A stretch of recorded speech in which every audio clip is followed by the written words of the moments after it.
God our help in ages past, our hope for years to come. Words to live by. Well, hello everyone. Here we are now in the fall of 2022, and what an incredible ride it has been. Things seem to continue to move at a fast pace with all kinds of events, both expected and unexpected. Not just here in 2022, but of course really since the entire pandemic began over 2.5 years ago. I wanted to take this opportunity to give you a sort of State of the Union address of our congregational life as we enter into the busy fall activities of our church, in the plannings of our 2023 leading up to our annual meeting on November 20th, and in general for our discipleship together. It has been another interesting year in ministry and in life, and we continue to make adjustments on the pandemic shifting into an endemic and all the effects around us. As I have often been saying, we are now entering into the new normal. The repercussions of the virus, the side effects of being isolated and shut down for a while are still being discovered and understood, not only from a general societal standpoint, but also the effect on the organization of religion across the United States and the world, the wider church, and even our congregations locally. Our own worship services are returning to look a bit like they did before this all began, as well as incorporating and adapting some protocol changes, meaning that our practices of worship, our attendance and participation, and all other matters are now starting to begin to settle into this new normal.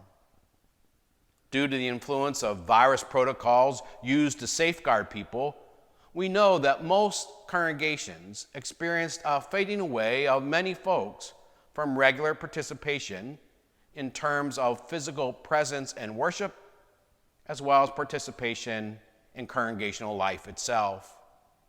And our congregation is not exempt.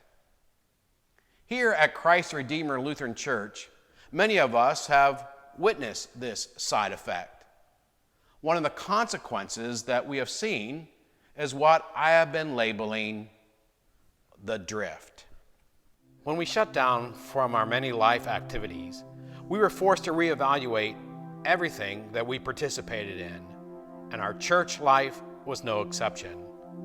And for many folks, we began to experience a drift away from participation in our safeguarding idleness. Thus, the drift began. And here's the thing about a drift. It's like a leaf floating on the water. You do not have to do anything to later discover you are now in a different place, that you have drifted or faded away from something previous. Now, this is not to say that a person has lost their faith, or that God isn't important anymore, or that spiritual practices are no longer a priority for our lives. It's just the consequence of being isolated and experiencing a drift. So the question we ask in our faith life is, how are we practicing our Christian faith now? And how do we plan to in the future?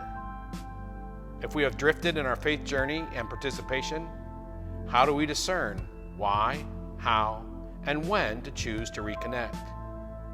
It is the unknown question for our future, not only individually, but also congregationally, communally, and societally. Perhaps the pandemic in the long run will be viewed as a pruning period for the church, in which some things are cut back and a new kind of growth gets started. However, I would venture to say that it's never fun to be part of the pruning process.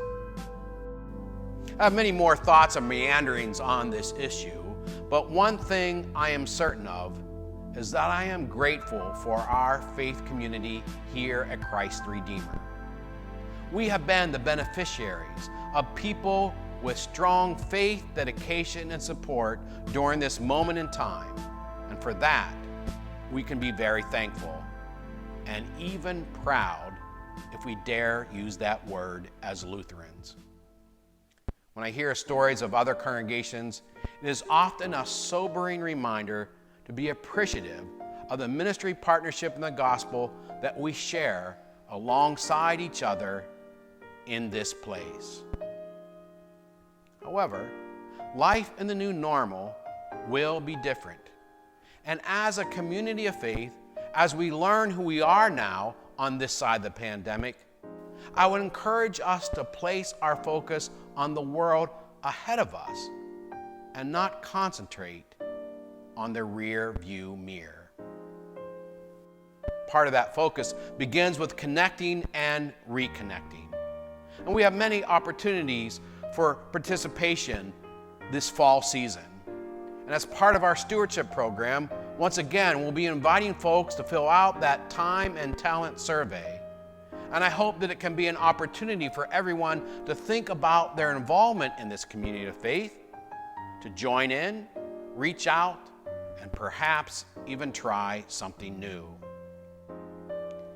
In review of our ministry together this year, I have a two-pronged approach for 2022.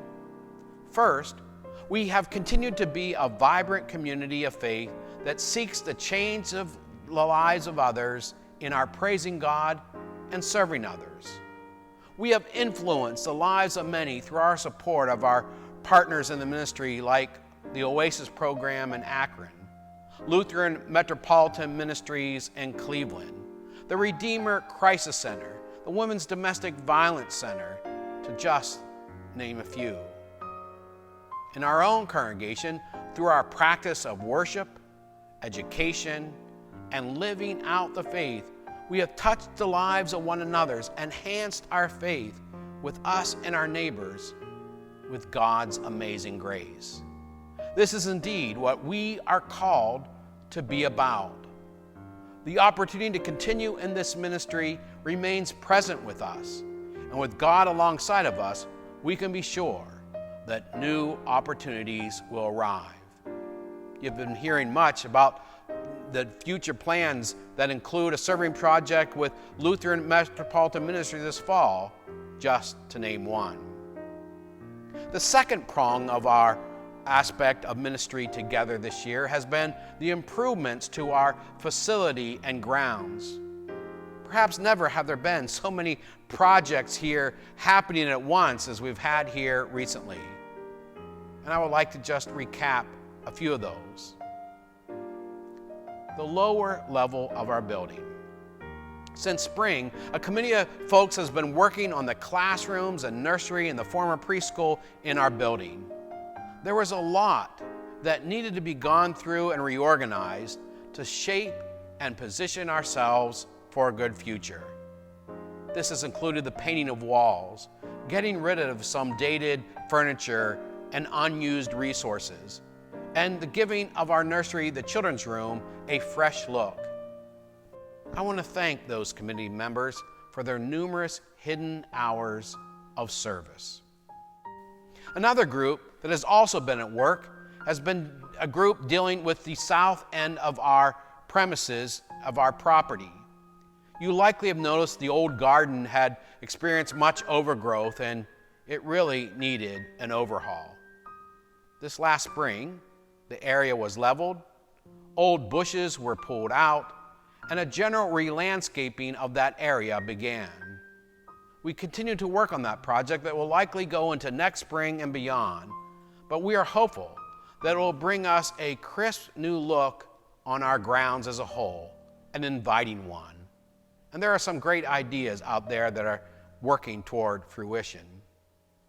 Continuing outside, I hope you'll notice that the entire exterior of our cedar siding, the gray paneling, was repaired and repainted over this summer. It was a huge undertaking and a renewed look to our entire exterior that was greatly needed. Inside our building, we did some more painting, as well as replacing some ceiling lights with more efficient LED bulbs, both in the entranceway and in the fellowship hall, as well as new carpeting. We continue to make progress on the facelift of the gathering space. We hope to complete that project by the end of October of this major makeover. as the facility strategy team has been working hard on the many decisions and adjustments needed to enhance that space that will help welcome folks into our church building and provide an attractive area for gathering with one another, especially with the return of coffee hour on Sunday morning. These are just a few of the many projects that have been undertaken that we have been able to pay for completely without having to approach the congregation for additional funds. We have been blessed to be in that position. As we look and plan for 2023, you will soon be receiving the annual stewardship letter in the mail, along with that previously mentioned time and talent survey. We will be asking you what you might be discerning and prayerfully considering for your support in 2023. I thank you for all your financial resources you share in this place to make ministry happen. Also in 2023, we'll be 50 years old as a congregation. We are already making plans for that celebration in May of next year with some other events and exciting projects attached to it that will be part of our half-century celebration. You'll be hearing more about that in the near future. However, one of those projects we are planning on is a 50th anniversary pictorial directory. So not too far down the road, you will be contacted about being a part of that project as we look at our membership associations. A few other important items as I begin to wrap this video to a close. Our online internet presence remains active. While online participation in the worship services has decreased due to people returning to in-person worship and the novelty of it in and of itself beginning to wane, we have discovered that the numbers for online viewing have went down for worship, but the midweek video announcements have been very well followed and have been very effective. We continue to plan both ways of online worship and the midweek announcement continuing in the future as a way of connecting to our congregation. Finally, I want to thank the staff here. Since our last annual meeting, we said goodbye to Susan Lang in the office as she retired, and then this spring we were able to hire Karen Charbonneau to take her place. Also in the beginning of this year, after a lengthy search, we are excited to hire James Alfieri as our new music director. Both of them, Karen and James, along with Jill, our parish nurse, Cecile, our bookkeeper, Paul, our youth director, Luda, our primary cleaning person, and Mike, our facility manager, have made for a really strong ministry team. But I did not also forget that we can never appreciate enough what Lori Siebert, our office manager, does in this place. She is often stuck wearing many hats that go well beyond her job description. She is often the janitor, the table mover, the chair setter-upper, the property coordinator, the cashier, the complaint department, the waiter, the butler, the communicator, the editor, and the frontline worker to so many hidden things that occur in this place, and I appreciate her discipleship and service for our congregation. It is often said, repeated, and recited because it's all very true. The church is not the steeple. The church is the people. Thank you for being a part of this mission station for the gospel.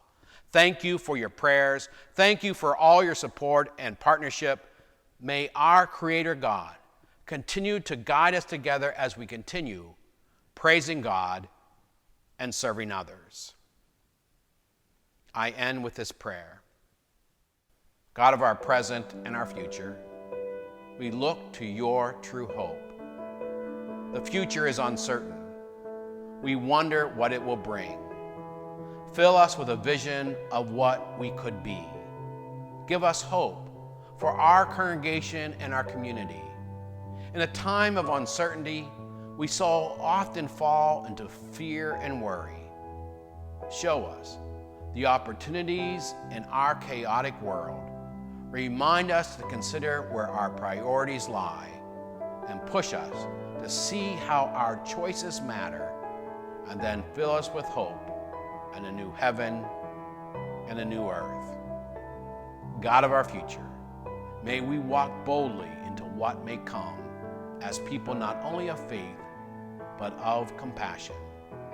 May we share your hope and promise with the world in which we live. Amen.